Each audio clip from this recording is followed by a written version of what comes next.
हर औरत में छुपी है एक कहानी, एक सफ़र, एक ख्वाब। और ये वो कहानियां हैं जो पाकिस्तान की अक़लियती ख़वातीन की ज़िंदगियों में ला रही हैं तब्दीलियां। सांझा पाकिस्तान का सीज़न 3 आपको लेकर जाएगा ख़वातीन की कामयाबियों और जद्दोजहद की दुनिया में, जो अपने हकूक़ की आवाज़ बुलंद कर रही हैं, अपनी सलाहियतों को तस्लीम करवा रही हैं और दुनिया को बता रही हैं कि पाकिस्तान की अक़लियती ख़वातीन का ख्वाब मुमकिन है। महनाज जावेद के साथ हम उन इंस्पायरिंग स्टोरीज़ को सामने लाएंगे जिन्होंने अपने जज्बे, हौसले और मेहनत से माशरती रुकावटों को शिकस्त दी है। ये वो सफ़र है जहां अक़लियती ख़वातीन का किरदार ना सिर्फ तस्लीम किया जाएगा बल्कि उनकी कामयाबियां और मसाइल भी उजागर होंगे, ताकि हम सब मिलकर एक मजबूत मसावात पर मबनी पाकिस्तान की तरफ बढ़ें। देखें सांझा पाकिस्तान सीज़न 3। ये सफ़र, ये जद्दोजहद और ये हौसला सिर्फ LGF के साथ। मैं हूं आपकी होस्ट महनाज जावेद और आप देख रहे हैं सांझा पाकिस्तान।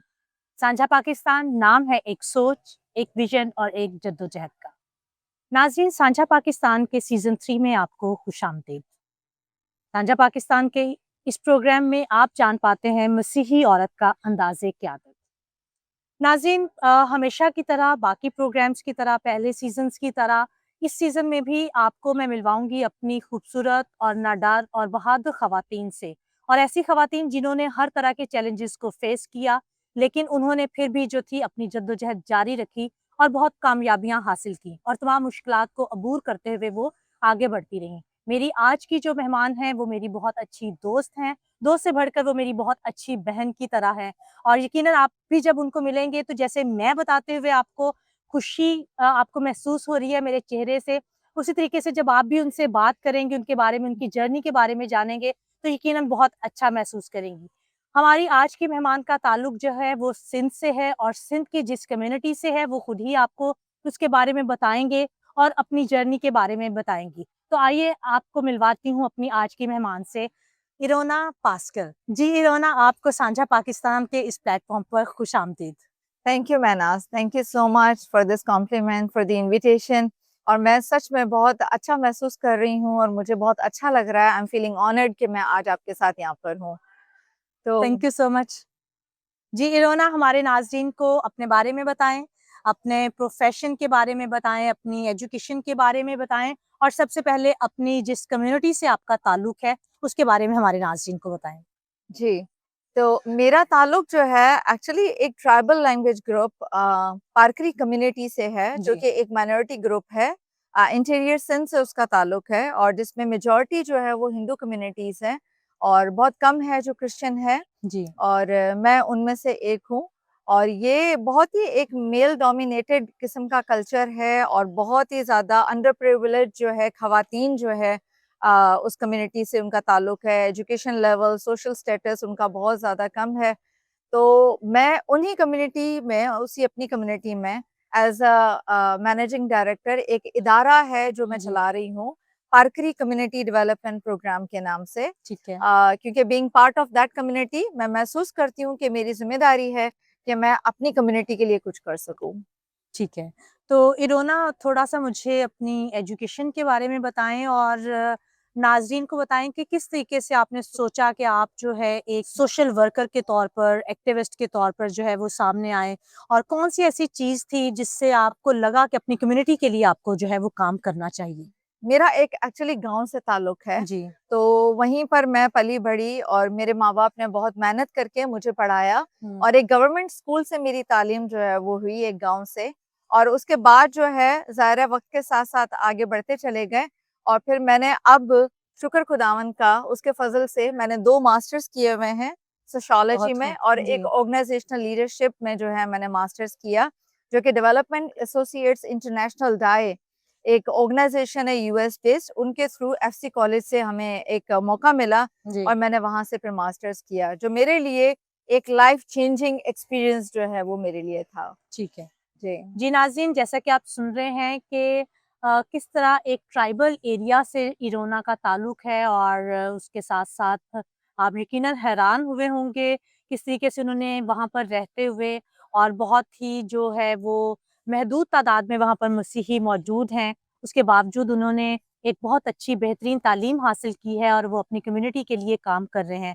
तो इरोना मुझे बताएँ, हमारे नाज़रीन को बताएँ कि मसीही खातून होते हुए अपनी कम्युनिटी में रहते हुए जो जिस कम्युनिटी का आप बता रही हैं, जिस गाँव का आप बता रही हैं, वहाँ पर आपने किस तरह की मुश्किलात, किस तरह के चैलेंजेस फेस किए कि जब आपने अपनी स्टडी की और स्टडी के बाद जब इस तरीके से आप ऑर्गेनाइज़ेशन उसमें आईं, तो कौन-कौन से चैलेंजेस थे? यकीनन बहुत सारे चैलेंजेस होंगे, बेशक। जब आप खातून होते हुए घर से बाहर निकली होंगी। समटाइम्स होता है हमें फैमिली की तरफ से जो है वो चैलेंजेस फेस करने पड़ते हैं। फैमिली अगर सपोर्टिव है तो हमारा जो माशरा है वो हमें औरत होते हुए जो है वो कबूल नहीं कर रहा होता ना, हम एक लीडरशिप रोल में सामने आए। बिल्कुल। लीडरशिप रोल में ना भी आए तो खातून होते हुए अगर हम बाहर निकलते हैं तो वो उनके लिए बहुत उनको होता है कि पता नहीं ये क्या चेंज ले आएँगे जी, या क्या हमारे लिए कर जी। देंगी।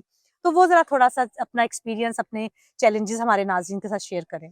मेरे ख्याल में मैं थोड़ा बताना चाहूँगी कि अपनी जर्नी जो है, क्योंकि मेरे करियर का आगाज़ हुआ था एक प्राइमरी स्कूल टीचर से, ठीक है। और मैं एक स्कूल में जो है, एक गाँव का ही स्कूल था, वही दोबारा से, और मैंने वहाँ पर 5 साल एज़ अ टीचर जो है मैंने काम किया। और तब मुझे बिल्कुल अंदाज़ा नहीं था कि खुदा मुझे कहाँ लेकर जाना चाहता है, या मैं कभी इस तरह से, इस तरह के किसी प्लेटफ़ॉर्म पर बैठकर हुँ, इस तरह की जर्नी शेयर कर रही होंगी। तो उसके बाद जो है मैंने फिर अपनी जब ऑर्गेनाइज़ेशन को जॉइन किया, तो उस वक़्त मेरे जो वालिद साहब हैं, वो उस ऑर्गेनाइज़ेशन को देखते थे, और मैंने वॉलंटियरली जो है उस ऑर्गेनाइज़ेशन में काम शुरू किया एक एजुकेशन डिपार्टमेंट में। और एजुकेशन डिपार्टमेंट में हम लोग ये करते थे कि हम लोग यूनेस्को बेस्ड मल्टीलिंगुअल एजुकेशन, यानी मदर टंग बेस्ड जो है तालीम हम लोग बच्चों को जो है वो देते थे। ठीक और है। हमने अपनी कम्युनिटी में ये सारा जो है सिस्टम स्टार्ट किया, हुँ, एमएलई मल्टीलिंगुअल एजुकेशन। और फिर उसी प्रोजेक्ट को मैंने एज़ अ हेड रन करना शुरू किया। वक़्त के रहते 5-6 साल बाद मेरा प्रमोशन हुआ और मैं एक प्रोग्राम कोऑर्डिनेटर बन गई, हुँ, एंड देन अभी मेरा करंट रोल जो है वो मैनेजिंग डायरेक्टर है। तो ये जर्नी बताने का मकसद ये है कि डिफरेंट लेवल पर मुख्तलिफ तरह के चैलेंजेस थे जो मैंने फेस किए। लेकिन सबसे ज़्यादा जो चैलेंजिंग वक़्त जो मेरे लिए आया, वो तब था जब मैं लीडरशिप रोल में आई। जब मैंने एज़ अ मैनेजिंग डायरेक्टर, यानी सेकंड लाइन पोज़ीशन हुँ, पर मैंने एज़ अ लीडर जो है वो ऑर्गेनाइज़ेशन को देखना शुरू किया। मैंने आपको अपने तारुफ में शायद बताया कि मेरा ताल्लुक जिस कम्युनिटी से है, जी, तो वो मेल डोमिनेटेड है, लाइक पर्टिकुलरली मेल डोमिनेटेड, बिल्कुल। क्योंकि वहाँ पर औरत को एक सर्टेन स्टेज तक ही देखा जा सकता है, लेकिन अगर वो उससे ज़्यादा ग्रो करती है या किसी लीडरशिप पोज़ीशन में आती है, तो मुश्किल हो जाता है उसे एक्सेप्ट करना। बिल्कुल, बिल्कुल। तो मैंने भी कुछ वक़्त तक जो है इन सारे चैलेंजेस को फेस किया, स्पेशली जब मेरे अंडर जो लोग काम करते थे और जो मर्द हज़रात थे, उनको मुझे एज़ अ फीमेल लीडर इस तरह से देखना या सरेंडर करना उनके लिए थोड़ा-सा ऑर्डिनेट करना मुश्किल था। जी, लेकिन इस सारे सफ़र में मैंने एक चीज़ देखी, एक लीडरशिप जो है वो अपने आप में एक रिस्पॉन्सिबिलिटी लेकर आती है। और जब अपने आप को आप एक अच्छे लीडर के तौर पर पेश करते हो, और कुछ लीडरशिप क्वालिटीज़ जो आपके अंदर होनी चाहिए, जब वो लोगों को नज़र आती है, तो they automatically start giving you respect, ठीक है? एग्ज़ैक्टली। और वो आपको एक्सेप्ट करना शुरू कर देते हैं। जी, तो मैं समझती हूँ कि मेरे इलाके में मेरा ट्राइबल कम्युनिटी से होते हुए एक लीडरशिप पोज़ीशन पर आना दूसरों के लिए एक अच्छा एग्ज़ाम्पल है। एग्ज़ाम्पल हुँ, था। ठीक है। या यकीनन बिल्कुल जैसे रोना बता रही हैं कि हमारा जो माशरा है सिर्फ़ ट्राइबल एरियाज़ की हम बात नहीं करते, हम ओवरऑल अगर देखते हैं तो हमारा माशरा जो है वो औरत को एक लीडरशिप रोल में बहुत मुश्किल से जो है वो कबूल करता है। उनके लिए बहुत मुश्किल होता है किसी भी अदारे में, किसी भी जगह पर आप जाते हैं तो अगर वहाँ पर जो हेड है अगर वो कोई वुमन है तो उसको उनके लिए कबूल करना बहुत मुश्किल होता है। बहुत सारे चैलेंजेस को फ़ेस करना पड़ता है।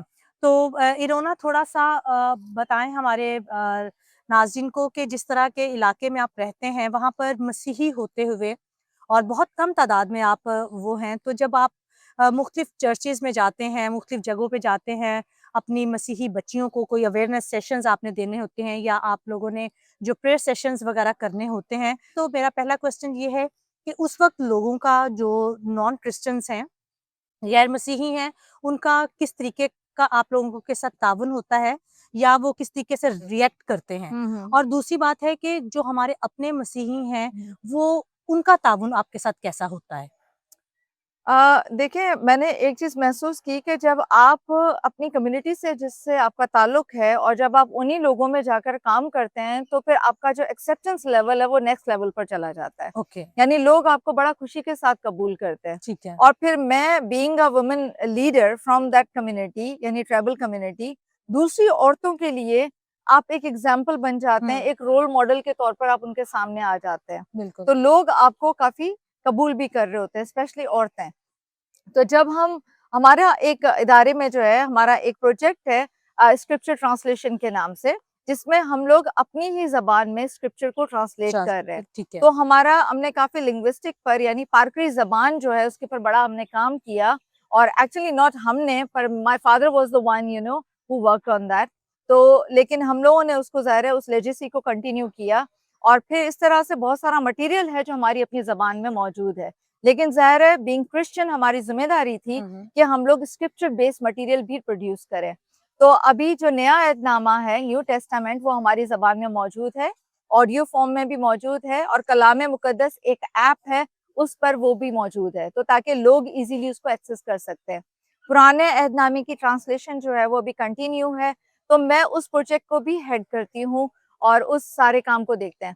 लेकिन मैं एक बात कहना चाहूँगी महनाज़ कि translation is not the work कि सिर्फ बस ट्रांसलेशन हो गया तो खत्म। काम उसके बाद ज़्यादा शुरू है कि उसको लोगों तक पहुँचाना कैसे है। ठीक है। तो हमारा एक जो हमने एक्टिविटी रखी है वो है स्क्रिप्चर एंगेजमेंट एक्टिविटी, जिसमें हम लोग ऑडियो फॉर्म में, वीडियो फॉर्म में और हम लोग जैसे प्रेयर मोबिलाइजेशन सेशंस हैं या डिफरेंट इस तरह के प्रोग्राम्स करके, आउटरीच प्रोग्राम्स करके हम उस मटेरियल को लोगों तक पहुँचाते हैं। और हमारे लिए बेनिफिशियल ये है कि चूँकि हमारा ताल्लुक उसी कम्युनिटी से है, तो हम लोकल लैंग्वेज का यूज़ करते हैं ताकि लोग और ज़्यादा बेहतर तौर पर उसे समझ भी सकते हैं और अंडरस्टैंड करके उसे एक्सेप्ट भी कर सकते तो हैं। वो आपके लिए जो है वो आसानी बन जाती है, वो हमारे बहुत ज़्यादा जो है वो जी, मुश्किल नहीं होता। जी। तो इरोना थोड़ा-सा बताएँ कि आपकी कम्युनिटी में जैसे मैंने आपकी और भी बहुत सारी ख़वातीन लीडर से मैं मिली हूँ, उनके हमने इंटरव्यूज़ किए हैं, नाज़रीन को हमने उनकी जर्नी के बारे में बताया है। जैसे मैंने पहले भी अपने एक इंटरव्यू में कहा कि बहुत अच्छा लगता है जब इस तरह के ट्राइबल एरियाज़ से भी हमारी जो बहनें हैं, हमारी जो बच्चियाँ हैं, ख़वातीन हैं, वो पढ़ लिख रही हैं। हुँ, और बहुत अच्छे लीडरशिप रोल पे या मेन जो है वो उन्होंने जो है कोई ना हुँ, कोई ऐसी जो प्रोफेशन को जो है वो अडॉप्ट कर लिया हुआ है जिससे वो बिल्कुल। एक अच्छी लाइफ गुजार रहे हैं और यकीनन जब हमारी बेटियां या बहनें जो हैं वो पढ़ लिख जाती हैं तो वो एक अच्छे सोसाइटी को जो है वो बिल्ड करती हैं। तो जहाँ से आपका ताल्लुक है वहाँ पर जो बहनें हैं बच्चियां हैं स्पेशली उनकी एजुकेशन के बारे में क्या चैलेंजेस हैं जो उनको फेस करने पड़ते हैं? मैं समझती हूँ कि this is one of the major challenges hmm, कि लड़कियों की तालीम जो है अभी तक जो है बहुत पीछे है compare to the boys. But अगर हम लोग उसको प्रोग्रेस लेवल पर अगर हम देखें, हम्म, जैसे हम बात करें कि अगर हमने जब मल्टीलिंगुअल एजुकेशन प्रोग्राम स्टार्ट किया था और हमने गाँव-गोठों में जाकर स्कूल शुरू किए थे, जी, तब रेशो जो है वो बिल्कुल ज़ीरो था। पेरेंट्स बिल्कुल विलिंग नहीं थे कि अपनी बेटियों हम्म, को तालीम दें।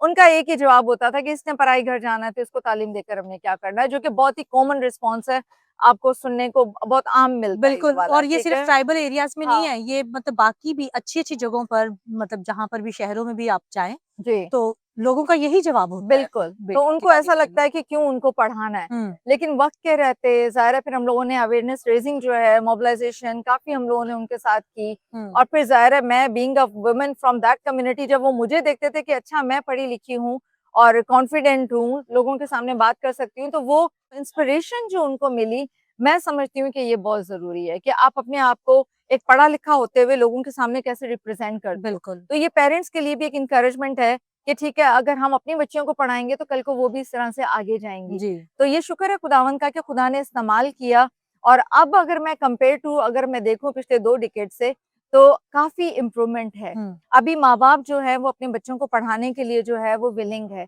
और शुक्र है खुदावंद का कि बच्चियाँ हैं, जो मुख्तलिफ लेवल पर हैं। मेडिकल जो है उसको जॉइन किया हुआ है उन्होंने।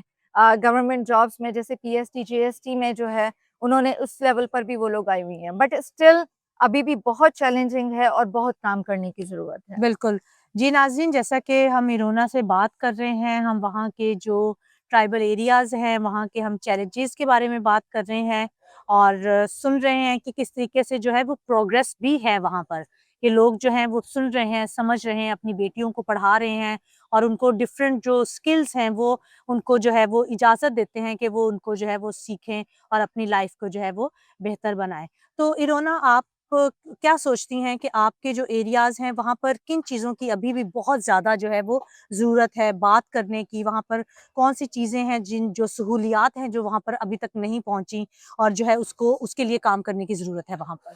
देखिए, हमारी जो कम्युनिटी है ना, उसका ताल्लुक ज़्यादातर रूरल एरिया से है। हुँ, तो रूरल एरियाज़ में ऑलरेडी काफ़ी इश्यूज़ हैं जो उनके साथ हैं। मतलब अगर हम देखें तो काफ़ी सोशल इश्यूज़ जो हैं वो लोग फेस कर रहे होते हैं बीइंग माइनॉरिटी। और इसके अलावा जो है जैसे अवेयरनेस की बहुत ज़रूरत है, हुँ, लोग मोटिवेटेड नहीं हैं, बहुत नैरो माइंडेड हैं और उनको इतना पता नहीं है, अपॉर्च्युनिटीज़ का नहीं पता है, तालीम का रेशियो बहुत कम है, एक्सेस टू एजुकेशन नहीं है, बिल्कुल। Access to even basic health care भी नहीं है। ख़वातीन जो है वो सबसे ज़्यादा मैं समझती हूँ कि मार्जिनलाइज़्ड हैं, हुँ, हुँ, अंडर प्रिविलेज्ड हैं बिल्कुल ना, क्योंकि उनके पास कुछ भी नहीं है और ज़्यादातर लोग जो है वो किसान के तौर पर काम करते हैं, जो कि अंडर द पावरफुल जो लैंडलॉर्ड्स हैं उनके अंडर काम बिल्कुल, करते हैं। बिल्कुल। तो बहुत कम लोग हैं जो बिज़नेस साइड पर हैं। हुँ, तो मैं समझती हूँ कि तालीम के ना होने की वजह से उनके पास और कोई ऑप्शन भी नहीं है। तो इसीलिए वहाँ पर स्किल्स की भी बहुत ज़रूरत है। तो बहुत ज़रूरत है कि लाइवलीहुड जो है उस पर भी वहाँ पर काम काम किया किया जाए जाए। और हाइजीन अवेयरनेस भी इतनी ज़्यादा नहीं हुँ। है, तो इसीलिए वॉश कंपोनेंट्स जो हैं इस तरह की भी इनिशिएटिव्स की वहाँ पर ज़रूरत है। तो शुक्र है कि हम लोग जितने भी हमारे पास बड़े लिमिटेड रिसोर्सेज़ हैं, लेकिन जितना है उसके मुताबिक हम इन तमाम चीज़ों पर हम कोशिश कर रहे हैं कि हम काम करें। जी, हिरोना, हम लोग जब इस प्रोग्राम में अपनी मसीही ख़वातीन से मिलते हैं, तो हम अपने नाज़रीन को, क्योंकि हमारे आज के दौर में जब मसीही जो बच्चियाँ हैं, जो मसीही नौजवान ख़वातीन हैं, जब वो आगे बढ़ना चाहती हैं, तो वो बहुत तरह के मसाइल का सामना उनको होता है। भले वो स्कूल्स हैं, कॉलेजेस हैं या जहाँ पर वो जॉब करती हैं, वर्क प्लेसेस हैं उनकी, तो बहुत सारे चैलेंजेज़ ऐसे होते हैं कि बहुत दफ़ा वो हिम्मत हार जाती हैं। बिल्कुल। वो छोड़ देती हैं कि हमने आगे नहीं करना, पढ़ना नहीं है, आगे नहीं बढ़ना, हमने जॉब नहीं करनी।